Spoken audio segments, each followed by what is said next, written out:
오늘 보실 말씀은 구약성경 379면에 사사기 10장 1절부터 18절 말씀까지를 제가 한 절 읽고 여러분들 한 절 읽고 교독하며 읽도록 하겠습니다. 사사기 10장 1절부터 18절 말씀까지를 제가 한 절 읽고 여러분들 한 절 읽고 교독하며 읽도록 하겠습니다. 아비멜렉의 뒤를 이어서 이사갈 사람 도도의 손자 부하의 아들 돌라가 일어나서 이스라엘을 구원하니라. 그가 에브라임 산지 3일에 거주하면서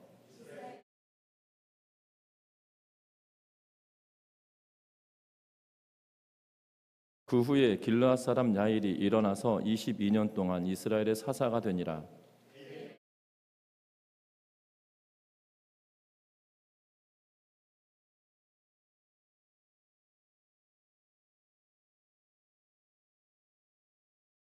야일이 죽음에 가문의 장사되었더라.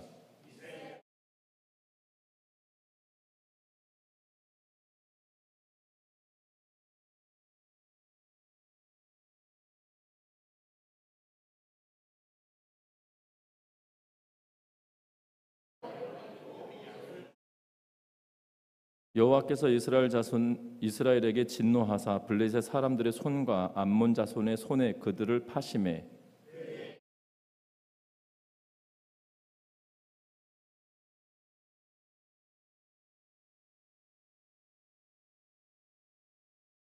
암몬 자손이 또 요단을 건너서 유다와 베냐민과 에브라임 족속과 싸움으로 이스라엘의 곤고가 심하였더라.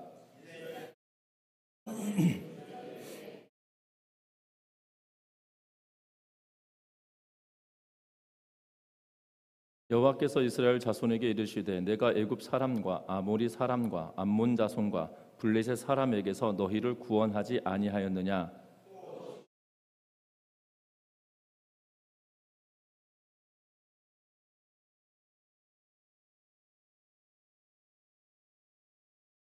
너희가 나를 버리고 다른 신들을 섬기니 그러므로 다시는 너희를 구원하지 아니하리라.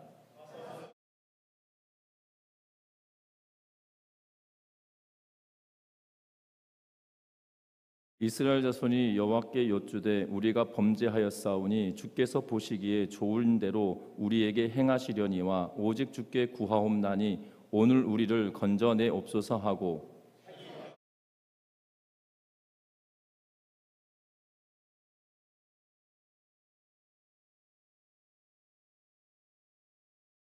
그때 암몬 자손이 모여서 길르앗의 진을 쳤으므로 이스라엘 자손도 모여서 미스바의 진을 치고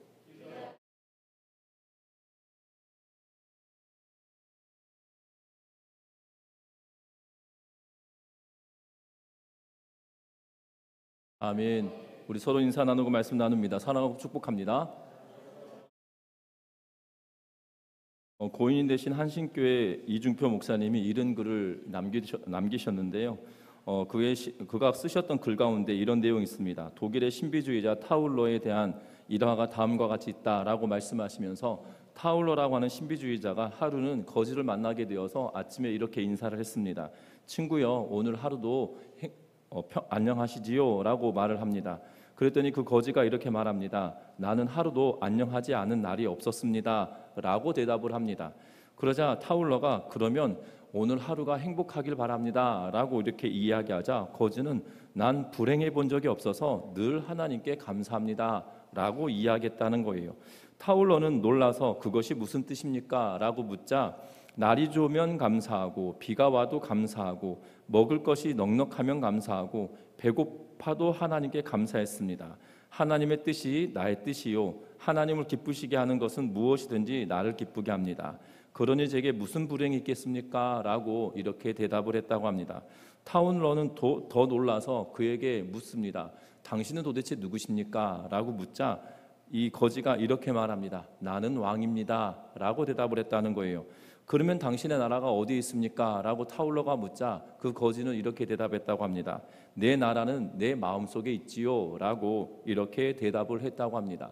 비록 가난하고 또한 먹을 것이 없고 때로는 풍족한 상황에 놓여져 있지 않더라도 그 마음에 내 왕국이 내 안에 있고 내 왕국을 다스리시는 이가 하나님이시면 나는 감사할 수 있다. 행복하다라고 고백하고 있는 이 거지의 말에 우리는 귀를 기울여야 할 것 같습니다. 뿐만 아닙니다. 랍비였던 시므온이 이렇게 말을 하고 있는데, 평생 동안 나는 한 번도 사슴이 무화과를 말리는 것을 보지 못했고 사자가 물건을 운반하고 여우가 장사하는 것을 본 적이 없다. 그러나 그들은 염려 없이 먹고 산다. 만일 나를 섬기기 위해 창조된 그들이 걱정 없이 먹고 산다면 창조주를 섬기기 위해 창조된 나는 얼마나 더 걱정 없이 마시겠는가. 그러나 나는 염려함으로 내게 있는 것까지 부패시켰다라고 랍비였던 시므온이 이야기하고 있는 것을 보게 되죠. 이 말은 결국 뭐냐면, 이 사슴이 무화과를 따먹는다고 하더라도 무화과를 말리지 않는다는 거죠. 사람들은 무화과를 따서 무화과를 말려서 이 말린 무화과를 먹기도 하지 않습니까? 때로는 양식으로 또한 간식으로 삼아 놓는 것을 보게 되는데, 사슴은 그렇지 않다라는 거죠. 또한 사자가 물건을 남겨두고 어디론가 저장하기 위하여 운반하는 일도 하지 않다라는 사실입니다. 여우가 이 꽤 많은 여우다라고 이야기하지만 그 꽤 많은 여우도 장사하면서 살아가지는 않는다라고 이야기하면서, 우리는 염려할 것이 없는 그러한 존재들임에도 불구하고 우리는 이 내가 염려함으로 말미암아 하나님께서 우리를 염려하지 않도록 창조해 주셨는데, 그 창조주 하나님의 기대에 못 미치게 우리는 염려함으로 나에게 맡겨준 모든 것조차도 부패하게 만들어 버리게 되었다라고 시므온은 이야기하고 있는 것을 보게 됩니다. 결국 이 두 이야기는 결국 우리의 마음을 어디에 두고 있느냐, 이 이야기를 하고 있다라는 사실이죠. 우리가 이 땅의 삶을 살아가면서 하나님을 기쁘시게 해야 된다라는 명제를 가지고 우리가 살아가야 되는데, 그 중심의 그 명제가 잊어버리고 또한 소실되어져 버리니까 하나님을 기쁘시게 하는 삶에 내 자신을 내어 맡기기보다도, 하나님이 원하시는 삶에 내 자신을 하나님께 드리기보다도 내가 원하고 내가 기뻐하는 일에 우리는 열심을 내고 있는 그러한 모습을 보게 된다는 겁니다. 특별히 이스라엘 백성들이 그러한 삶을 살아가고 있는 대표적인 상황인 것을 보게 된다는 사실이죠.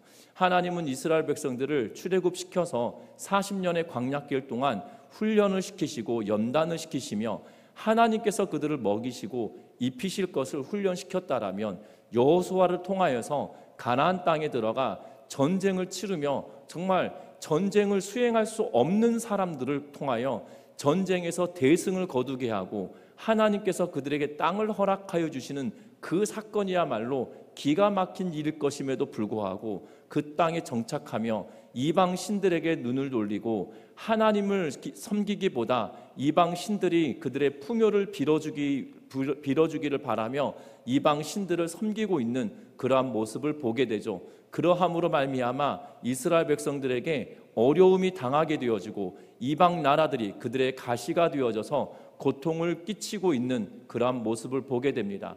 이 사사기는 그러한 상황에 하나님께 나아갈 때마다 하나님은 한 사람들을 부르시고 택한 자들을 통하여 하나님께서 이스라엘 백성들을 구원해 가고 계시는 모습을 보게 되는데, 특별히 그 가운데 기드온이라고 하는 인물이 있었고 그 아들 아비멜렉의 사건이 9장까지 이르렀다라면 이제 10장을 통하여서 이 사사들의 이야기들을 다시금 시작하고 있는 모습을 보게 되는데, 그럼에도 불구하고 그들 가운데 어리석은 백성들의 행태는 여전히 남아있는 그러한 모습을 보게 되고, 그것을 통하여 하나님의 마음을 읽어가므로 저와 여러분들이 어리석은 백성의 마음을 취하는 것이 아니라 하나님을 기쁘시게 하는데 우리의 마음을 둠으로 하나님의 마음을 기쁘시게 하는 우리의 삶이 되어지시기를 주의 이름으로 부탁드립니다. 그래서 오늘 본문을 통해서 정말 어리석은 백성들의 마음을 다시 한번 살펴볼 텐데요, 먼저는 오늘 1절부터 시작하여서 2절 말씀을 같이 한번 1절부터 3절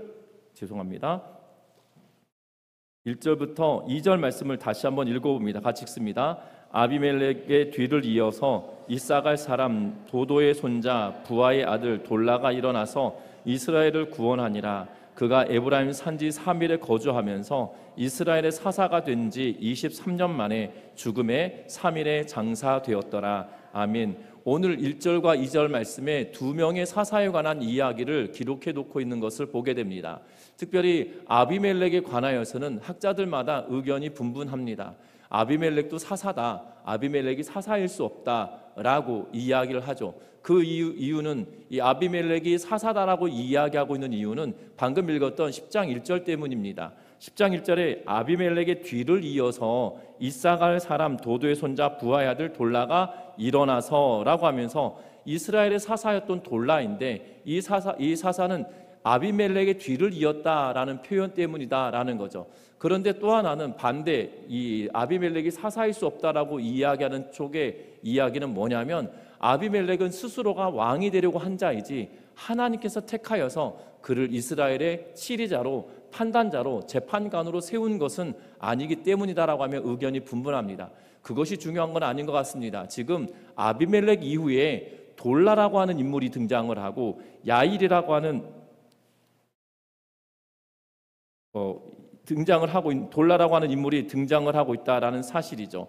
그리고 그 뒤에 3절과 4절에는 야일이라고 하는 인물까지도 등장을 하고 있는 것을 보게 되는데, 이 1절부터 4절까지는 두 명의 사사를 이야기하면서 간략하게 그들의 사역에, 그들이 어떤 일을 했는지에 대하여 말하고 있는 것을 보게 됩니다. 그런데 어떤 일을 했는지에 대하여서는 크게 부각시키지 않고 23년 만에 죽음에라고 하면서 그가 사사가 되었고 23년 동안 이스라엘의 사사로 있었다라고 말하는 것으로 끝내고 있는 것을 보게 되고, 또한 3절과 4절에서도 마찬가지로 길르앗 사람 야일이 일어났는데 그 길르앗 사람 야일은 22년 동안 이스라엘의 사사가 되었다라는 이 짤막한 한 구절로 이야기를 해가고 있는 그러한 모습을 보게 된다는 거예요. 그런데 우리가 눈여겨보아야 될 것은 지금 1절에서 이야기하고 있다라는 사실이죠. 이사갈 사람 도도의 손자 부하라고 하는 아들 돌라라고 이야기하고 있죠. 이사갈 사람이면 이사갈 지파의 사람이고 그의 할아버지는 도도이고 그의 아버지는 부하이고 그의 이름은 돌라다라고 이야기하면서 말하고 있는 것을 보게 됩니다. 그런데 그가 지금 살고 있는 지역은 어디입니까? 그가 살고 있는 지역은 1절 하반절에 보면 그가 에브라임 산지 3일에 거주하면서라고 이야기하고 있는 것을 보게 됩니다. 여호수아로 말미암아 땅이 분배되어지고 또한 그 땅을 차지하여서 그 지역에 거주하고 있는 것들을 보게 되죠. 그러면서 우리는 눈여겨보아야 될 것이 뭐냐면 이스라엘 백성들에게 주신 하나님의 기업들이 있었다는 거예요. 그러면 이사갈 지파가 살아가는 지역은 이사갈 지파에게 주신 그 기업을 경작하며 살아가는 것이 마땅한 일일 겁니다. 그런데 지금 이 이사갈 사람이었던 돌라가 어디 있다라고 이야기하고 있어요? 에브라임 산지 3일에 거주하였다라고 말합니다. 에브라임 산지는 에브라임 지파가 거주하는, 에브라임 지파가 살고 있는 지역이 그 에브라임 산지다라는 표현을 쓰고 있고, 그 가운데 3일이라고 하는 동네에 그가 거주지를 삼고 있다라는 사실이에요. 여러분들 잘 알아야 될 것은 유대인들, 특별히 이스라엘 백성들에게 있어서만큼은 여호수아 이후에 그들의 경작지를 옮겨가는 일이 쉽지 않을 수 있다라는 거예요. 왜냐하면 땅 분배를 가문별로 합니다. 지파를 세워서 그 지역을 나누고 그 가문의 족장들을 나눠서 그 땅을 또 분배하고 족장들을 통하여서 그 분배받은 땅을 또 가문별로 나누고 있는 모습을 보게 되죠. 그러면 이사갈은 어디에 있어야 될까요? 이사갈 지파가 소유하고 있는 땅에서 경작하고 지내는 것이 마땅한데, 이 돌라라고 하는 인물은 지금 에브라임에 와서 경작하며 살아가고 있는 모습을 보게 되죠. 그러면 그에게 주신 하나님의 직분은 뭡니까? 사사라고 하면서 이스라엘을 통치하는 사람임에도 불구하고 하나님이 원하신 뜻은 다른 것이 아니라 이사갈 땅에서 거주해야 되고 이사갈 땅에서 경작하며 살아가야 될 그가 지금 무슨 이유인지 모르겠으나 에브라임 산지에 와서 3일이라고 하는 곳에 거주하고 있다라는 거죠. 우리는 이 사무엘상 1장을 통해서 보면 이 에브라임 산지에 거주하고 있던 사무엘의 아버지에 관한 이야기를 들으면 그 사람은 레위 지파인 것을 볼 수 있습니다. 레위 지파는 그것이 가능해요. 왜냐하면 레위 지파는 그들에게 땅을 준 것이 아니라 이스라엘 백성들에게 48개 성읍, 각 지파별로 4개의 성읍을 나눠서 그곳에 흩어져서 지내게 했기 때문에 이스라엘 족속 가운데 레위 지파는 흩어져 살아가는 것이 가능하나 이사갈 지파의 사람들은 그럴 수가 없음에도 불구하고 이 일을 하고 있는 모습을 보게 됩니다.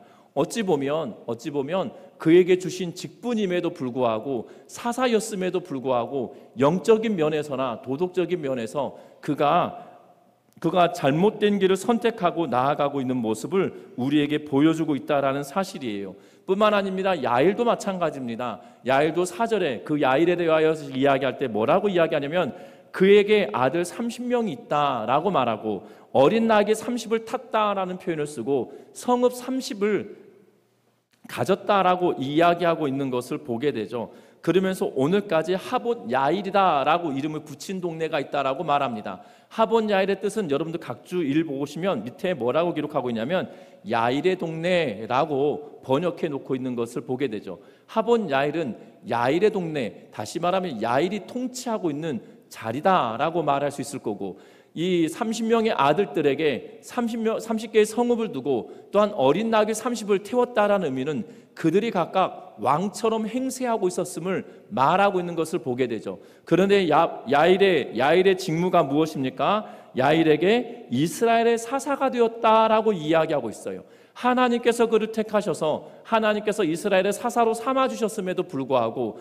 그의 행동은 아비멜렉 이후에 왕처럼 행세를 하고, 그의 아들이 30명이란 말은 본처 한 명이라는 의미일까요? 그렇지 않다는 거죠. 여러 명의 부인을 통하여 30명의 아들을 두었다라는 의미로 받아들여지게 되고, 그 30명의 아들들이 왕노릇하며 살아가고 있는 그러한 상황인 것들을 보게 됩니다. 사사시대에 분명한 것은 하나님은 왕을 그들에게 허락하지 않으셨다는 사실이에요. 왕을 허락하셨을 거였다라면 모세시대부터 아니면 여호수아에 이르러서 그들을 왕 삼고 왕을 택하여서 그들을 통치하도록 하셨을 것임에도 불구하고 하나님은 친히 이스라엘의 왕 되신 분이시기에 그 하나님께 의탁하며 하나님의 뜻을 구하며 하나님의 통치를 기대하는 것이 사사시대의 본분임에도 불구하고, 사사들의 본분임에도 불구하고 그들이 왕 되신 하나님을 보다 자기 자신이 왕 되려고 하는 그러한 상황의 삶을 살아가고 있는 모습을 보게 된다는 겁니다. 저와 여러분들의 신앙의 여정에도 똑같은 모습으로 비춰줄 수 있다는 거죠. 내 삶의 주인이 하나님이시다라고 우리는 고백합니다. 나의 왕 되신 하나님이다라고 고백합니다. 우리는 찬양을 하면서도 이 고백을 너무나도 쉽게 합니다. 그런데 현실을 살아갈 때는 환경과 상황의 여건에 따라서 하나님이 나의 주인이 될 때가 있고 내가 주인이 될 때가 있는 모습을 보게 되죠. 우리가 어려움의 문제가 우리 앞에 닥쳐지면 우리는 염려하고 근심하며 걱정합니다. 심지어 잠을 제대로 잘 수도 없고 걱정하면서 한숨을 내쉬기 일쑤입니다. 왜 그렇습니까? 그것은 내가 이 문제를 해결할 수 있을 거다라고 생각을 하고 그 문제를 내가 풀어내야 된다라고 생각하기 때문에 염려하고 근심하며 걱정하게 되어진다라는 사실이죠.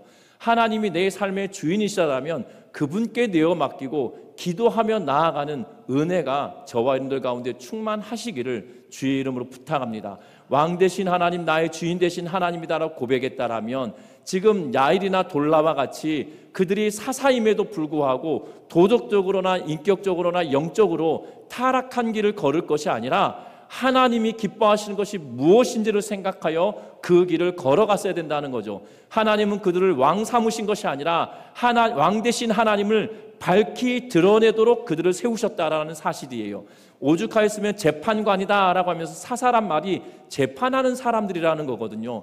왕의 통치를 받아 왕의 법도에 의하여 그들을 다스리고 통치하는 것이 아닌 그들의 법대로, 하나님의 법대로 그들을 판단하고 재판해주는 그러한 일이 되었다는 사실이지만 결국 왕 되어서 그들의 아들들까지도 왕 삼아 30개의 도시를 마치 왕된 것처럼 통치하게 하고 있는 그러한 모습을 보게 된다는 겁니다. 이러한 영적으로 어려운 중에 시간이 40년이라고 하는 시간이 훌쩍 지납니다. 돌라에 의하여서 23년, 그리고 야일에 의해서 22년, 도합 45년에 가까운 긴 시간이 지나고 났더니 어떤 결말이 되어지냐면 이스라엘 백성들의 행태예요. 오늘 6절 말씀을 같이 한번 읽어봅니다. 6절의 말씀을 읽습니다. 이스라엘 자손이 다시 여호와의 목전에 악을 행하여 바알들과 아스라롯과 암람의 신들과 시돈의 신들과 모압의 신들과 암몬의 자손들의 신들과 블레셋 사람들의 신들을 섬기고 여호와를 버리고 그를 섬기지 아니하므로. 아멘. 오늘 이 6절 말씀에 보면 대단합니다. 무엇이 대단하냐면 이제 이스라엘 자손들이 하나님을 버리고 다른 신을 섬기는데 이곳에서 적어도 여러 신들을 이야기하고 있는 그러한 모습을 보게 되어집니다. 특별히 이 6절 말씀에 인용하고 있는 여러 신들을 말하고 있는데요. 보면 바알들과 아스다롯 이 신들을 이야기할 뿐만 아니라 아람의 신들을 이야기하고 있는 것을 보게 되죠. 아람의 신은 림몬이라고 불려지는 신을 이야기하고 있습니다. 뿐만 아닙니다. 림몬과 더불어서 마치 바알과 아세라가 짝을 이루고 있는 모습처럼 림몬과 아시마라고 하는 신이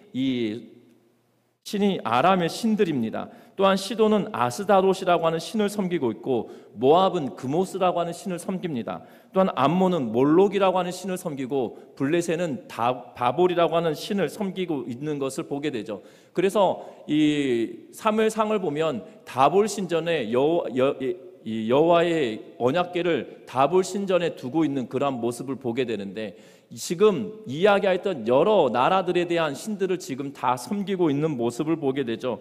이스라엘 백성들은 지금 가나안 땅의 대표적인 신이었던 바알과 아스다롯만을 섬기고 있었던 그들이었음에도 불구하고 이제는 모든 신들, 그 주변 나라의 모든 신들을 다 차용하고 있는 것을 보게 되죠. 지금 그 말은 무엇입니까? 지금 여러 개의 보험을 들어보겠다, 이 말 아니겠습니까? 지금 이스라엘 백성들을 중심으로 북쪽 지역의 아람, 지금 요단 동편에 있는 암몬, 요단 이 지중해 연안에 있는, 어떻게 보면 이스라엘의 남쪽 지역이라고 불려지는 이 지역에, 남서부라고 불려지는 이 지역에 블레셋이 주둔을 하고 있고요. 시돈은 어떻게 보면 지중해 연안인데요. 이스라엘 중심으로 보면 이 북서쪽에 위치하고 있는, 이 서쪽이지만 해안가에 있지만 북서쪽에 위치하고 있는 그러한 나라들입니다. 결국 이스라엘을 싸고 있는, 지중해를 빼고 나면 동과 남과 북을 다 싸고 있는 그러한 나라들이거든요. 그 나라들의 신들을 지금 다 차용하여 그들이 섬기고 있음을 말하고 있는 것을 보게 됩니다. 왜 그들의 신을 섬기고 있는 것일까요? 같은 신을 섬기면 뭔 거예요? 같은 민족처럼 행세할 수 있는 그러한 모습을 보게 되죠. 그들이 전쟁이 일어나지 않기를 바라는 모습으로 하고 있는 모습을 보게 된다는 겁니다. 같은 신을 섬기고 있으면 같은 신을, 당시 고대 사회라고 생각하셔야 돼요. 나라의 개념이 아닙니다. 같은 신을 섬기고 있느냐 섬기고 있지 않느냐, 이것이 더 중요한 그러한 시대를 살고 있다라고 여기면 돼요. 지금 이 사사시대는 지금으로부터 3,000년 가까운 시간을 3,000년 가까운 시간의 이전의 상황이기 때문에 여러분들 잘 생각해 보시면 같은 신을 섬긴다라면 동족의 의미가 더 강한 것처럼 여겨지는 상황이다라는 것을 기억하셨으면 합니다. 그런데 하나님은 어떻게 하십니까? 그들을 블레셋 사람의 손과 암몬 자손의 손에 파셨다라고 지금 7절 말씀에 이야기를 하죠. 그러자 이스라엘 백성들이 하나님께 나아옵니다. 뭐라고 나아오냐면 그들이 잘못 행하였다라고 이야기하며 독특한 표현을 이야기하고 있는 것을 보게 되죠. 10절 말씀 같이 한번 읽어봅니다. 10절의 말씀입니다. 이스라엘 자손이 여호와께 부르짖어 이르되 우리가 우리 하나님을 버리고 바알들을 섬김으로 주께 범죄하였나이다. 아멘. 오늘 유일하게, 이 사사기 가운데 유일하게 하나님께 그들의 잘못을 뉘우치고 고백하는 장면이 등장하고 있는 것을 보게 되죠. 그들의 이 블레셋과 암몬의 압제가 얼마나 심하였는지 18년 동안이나 그들을 압제했다, 억압하였다라고 8절에 이야기합니다. 그 압제의 끝에 이스라엘 백성들이 하나님께 나아와 회개하며 나아오고 있는 것을 보게 되죠. 우리가 하나님을 버리고 바알들을 섬김으로 주께 범죄했다라고 고백하고 있는 것을 보게 됩니다. 그러자 하나님께서 그들에게 말씀하십니다. 애굽 사람과 아모리 사람과 암몬 자손과 블레셋 사람에게 너희를 구원하지 않았느냐? 그런데 너희가 나를 버리고 다른 신을 쫓았다. 이제는 내가 다시는 너희를 구원하지 않을 것이고 너희가 섬기는 그 신들에게 너희를 구원해달라고 이야기해라 라고 지금 이야기하고 있는 것을 보게 됩니다.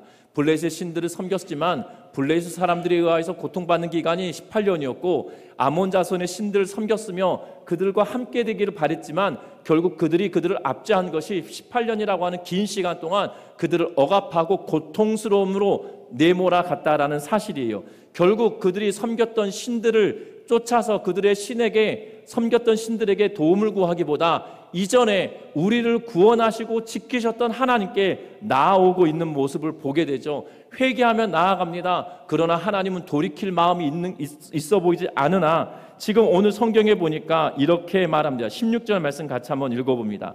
자기 가운데에서 이방 신들을 제하여 버리고 여호와를 섬김에 여호와께서 이스라엘의 곤고로 말미암아 마음에 근심하시니라. 아멘. 지금 이스라엘 백성들이 하나님을 멀리했습니다.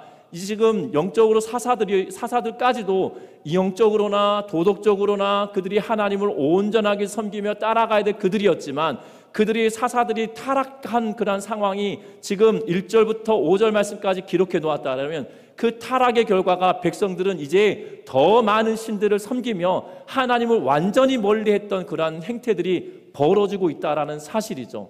우리의 삶 속에서 마찬가지입니다. 우리가 하나님께 온전하게 나아가지 않으면 우리의 영향을 받은 그들이 더 악해질 수도 있다라는 사실이에요. 그러므로 말미암아 더 많은 여러 종류의 신들을 섬기며 하나님을 떠나고 있는 그러한 모습을 보게 되는데, 저와 여러분들 그럼에도 불구하고 그 하나님은 그대로 우리를 버리지 않으신다는 사실이죠. 하나님의 마음은 우리가 읽었던 16절 말씀에 그들로 말미암아 이스라엘의 곤고로 말미암아 마음에 근심하시니라 라고 기록하고 있는 것을 보게 됩니다. 하나님은 굉장히 강력하게 말씀하시죠. 니네가 섬기는 신한테 너희를 살려달라고 해라 라고 강력하게 말씀하시며, 나 이제 너희를 그만 도와주고 싶다 라고 말씀하고 계시는 그러한 모습을 보게 됩니다.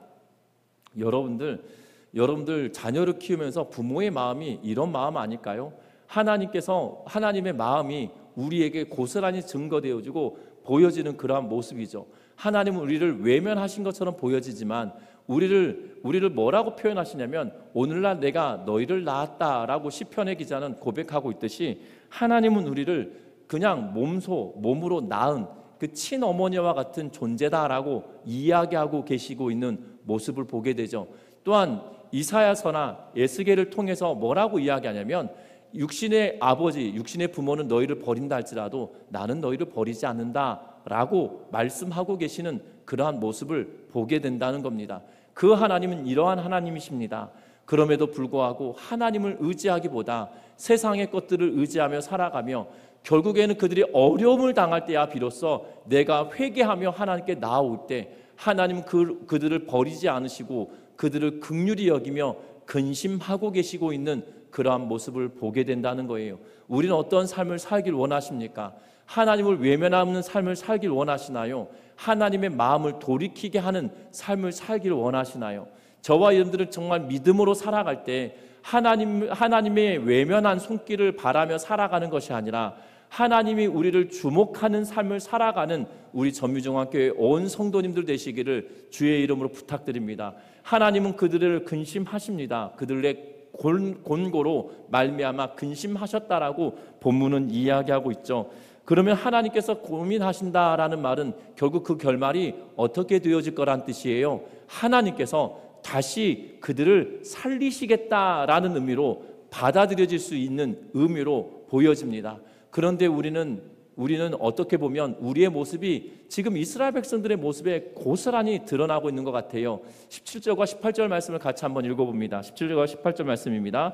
그때 암몬 자손이 모여서 길르앗에 진을 쳤으므로 이스라엘 자손도 모여서 미스바에 진을 치고 길르앗 백성과 방백들이 서로 이르되 누가 먼저 나가서 암몬 자손과 싸움을 시작하랴. 그가 길르앗 모든 주민의 머리가 되리라 하니라. 아멘. 오늘 이 본문의 내용을 보면 결국 암몬 자손이 길르앗에 진을 치고 있는 모습을 보게 되죠. 그리고 길르앗 백성들과 더불어 방백들이 서로 이야기합니다. 18절 말씀이 중요한데요. 왜 중요하냐면 이렇게 기록하고 있죠. 길르앗 백성과 방백들이 서로 이르되 누가 먼저 가서라고 말하고 있어요. 하나님은 그 뜻을 돌이키시고 이스라엘 백성들 징계를 마치실 때 하나님은 성경의 곳곳을 통하여 뭐라고 말씀하시냐면, 하나님은 하나님의 택한 사람을 통하여 그들을 돕고 계시는 모습을 보게 되죠. 첫 번째 사사라 불렸던 온니엘도 하나님께서 그를 택하셨습니다. 또한 3장 15절 말씀을 통해서 보면 예훗도 하나님께서 그를 택하여 사사로 삼고 계시고 있는 모습을 보게 되죠. 또한 4장과 5장을 통해서 보면 드보라와 바락도 하나님께서 그들을 부르셨다라는 사실이에요. 6장부터 시작해서 9장까지는 기드온에 관한 이야기와 아비멜렉에 관한 이야기를 하고 있는데, 기드온을 통하여서 하나님은 기드온을 택하여 주시고 그를 통하여 하나님께서 일하고 계시고 있는 모습을 보게 됩니다. 그런데 그 사사들에 대한 이야기를 할 때 지금 이 사사기를 기록하고 있는 저자는 18절 말씀을 부각시키며 이야기하고 있어요. 지금 암몬 족속이 진을 치면서 길르앗 사람들과 대적하며 진을 치고 있는데 지금 길르앗 사람들과 방백들은 뭐라고 이야기하냐면 하나님께 우리를 구원하여 주십시오라고 이야기하고 있는 것이 아니라 그들이 사사를 택할 수 있다라고 여기고 있는 그러한 상황으로 치닫고 있는 모습을 보게 된다는 거예요. 놀랍지 않습니까? 시대가 50년, 45년이라고 하는 시간이 지나고 18년이라고 하는 시간이 지나고 거의 70년 가까운 시간이 흘렀더니 하나님을 향한 그 모습은 온데간데없고 하나님께서 우리를 구원시키실 거야 라고 구원시켜 주십시오라고 이야기했음에도 불구하고 어려움의 문제가 딱 도달하니까 어떻게 됩니까? 본래대로 돌아가고 있는 것처럼 비춰지고 있다는 거죠. 우리가 사사를 삼겠다라고 하며 누가 먼저 나갈 것인가 라고 이야기하고 있는 모습을 보게 됩니다. 우리의 삶은 이러한 삶을 살고 있지는 않습니까? 내가 하나님께 간구하고 부르짖어 놓고 결국 내가 내 원하는 대로 되지 않으면 하나님을 원망하고 내가 내 뜻대로 되지 않으면 내 뜻대로 하니까 안 되는 거죠. 그런데 원망을 왜 하는지 모르겠습니다. 하나님이 그렇게 하라는 것도 아니었는데 내가 원하는 대로 해놓고 잘못되면 내 탓을 해야 되는데 하나님 탓을 합니다. 그러한 삶이 우리들에게 비춰지듯이 이스라엘 백성들에게도 동일하게 나타나고 있는 모습을 보게 되죠. 하나님께 회개했습니다. 하나님을 섬기지 않고 바알을 섬겼더니 이 고난을 당합니다. 하나님께서 내가 너희를 구원하지 않겠다, 너희가 섬기고 있던 신들에게 가라 라고 했더니 하나님이 우리가 잘못했습니다 라고 하며 그들이 신상을 다 깨부수고 하나님께로 나아가는 것처럼 보여졌지만 결국 결정적인 순간에 사사를 하나님께서 보내신 것이 아니라 우리가 삼겠다, 누가 먼저 나갈 것인가 라고 외치고 있는 모습을 보게 되죠. 우리는 끝까지 하나님을 철저하게 의지하기보다 그들의 뜻대로 하려고 하고 있는 그들의 모습을, 어리석은 이스라엘 백성들의 모습을 보며 우리의 길을 찾으셨으면 좋겠습니다. 하나님을 의지하는 삶은 전적으로 하나님께 모든 것을 내어 맡기고 하나님의 도우심을 구하며 살아가는 자들이거든요. 하나님의 도우심을 구하며 내 뜻을 관철시키는 것이 아니라 하나님의 도우심을 구하며 하나님의 뜻 아래 내 자신을 내어 맡기며 하나님이 기뻐하시는 것에 내 자신을 두는 그러한 삶을 살아가는 우리 전미중앙교회 온 성도들 되시기를 주의 이름으로 부탁드립니다. 그러하기 위하여 내가 하나님의 뜻이 어디에 있는지 분별을 해야 되잖아요. 하나님의 뜻을 분별하는데 우리는 잘못된 것을 선택할 때가 있어요. 무엇을 선택하냐면 계룡산에 올라가 이 거적을 뒤집어 쓰고 10년을 기도하면 될 것 같다고 생각을 하는데 전혀 그렇지 않습니다. 하나님의 뜻을 깨달을 수 있는 방법은 하나님이 하신 말씀을 보면 되는 거예요. 그런데 하나님의 뜻을 밝게 깨닫게 해주십시오 라고 이야기하면서 하나님이 우리에게 주신 기록된 말씀에 대하여 전혀 신경 쓰지 않거든요. 여러분들 기도와 말씀은 이 두 개가 기둥처럼 세워져야 되는데 우리는 하나님의 뜻을 깨달아야 됩니다 라고 이야기하면 기도를 해야 되는구나 라고 생각을 해요. 아닙니다. 이 두 가지가 기둥처럼 든든히 세워져야 되는 거예요. 성경을 읽을 시간이 1시간이다. 기도하는 시간도 1시간이어야 되는 거예요. 기도하는 시간이 10시간이다. 그러면 성경 읽는 시간이 10시간이어야 되는 거예요. 그런데 우리는 하나님의 뜻을 깨달아야 됩니다 라고 이야기하면 딱 뒤집어 쓰며 이 금식을 시작하고 때로는 작정을 하고 기도하기 시작합니다. 그러면 중요한 것은 하나님의 뜻을 깨달을 수 있는 가능성도 있겠지만 못 깨달을 수 있는 가능성도 커요. 더 중요한 것은 기록된 하나님의 말씀을 기도 중에 내가 말씀과 기도로 깨달아간다는 것을 기억하면서 하나님의 뜻을 밝게 깨닫고 그 뜻대로 내 걸음걸음을 행하며 살아가는 전미중앙교회 온 성도님들 되시기를 주의 이름으로 부탁드립니다. 그래서 하나님의 살아계심과 그 능하심이 내 삶에 이루어지고 내 삶에 실현되어지길 바라며 주의 시선이 우리에게 머물기를 바라며 살아가는 전미중앙교회 성도님들 되셔서 어리석은 이스라엘 백성의 길을 다시금 따라가는 것이 아니라 하나님이 원하시는 길을 따라가는 우리 전미중앙교회 온 성도님들 되시기를 주의 이름으로 부탁드립니다. 어찌 보면 우리는 하나님께 부족한 자녀인 것처럼 여겨질 거예요. 부족한 자녀다 할지라도 그 부모의 뜻을 헤아리며 그 부모를 기쁘시게 하는 대로 살려고 애쓰는 자식 보면 어떻습니까? 이렇게 표현하시나요? 그놈의 자식 때려 죽여야 돼, 이렇게 표현하시나요? 그렇지 않잖아요. 이 자식 참 애쓴다라고 하며 그 마음이 더 가며 안타까워하며 그 아이를 더 안아주고 그 아이를 더 측은히 여기는 게 부모 마음 아니겠습니까? 부모의 뜻을 멀리하며 부모를 외면하며 부모를 욕되게 하는 자녀를 품으며 사랑스럽다라고 말하는 부모도 있을 겁니다. 그러니 한 귀퉁이에 저 녀석이 왜 저렇게 살아가지? 라고 하며 말하지 않겠어요? 어떻게 보면 우린 부족한 자녀인 것처럼 여겨질 겁니다. 그러나 하나님은 그 부족한 자녀가 하나님의 뜻을 쫓아 애쓰며 살아가면 우리가 그 자녀를 품고 괜찮아 라고 하며 위로하듯이 하나님께서도 그 시선을 우리에게 머물게 하시고 우리에게 위로를 주시고 우리에게 평안을 허락하신다는 걸 기억하면서 믿음으로 그 하나님만 바라며 살아가는 우리 모두가 되시기를 주의 이름으로 부탁드립니다. 찬양합니다.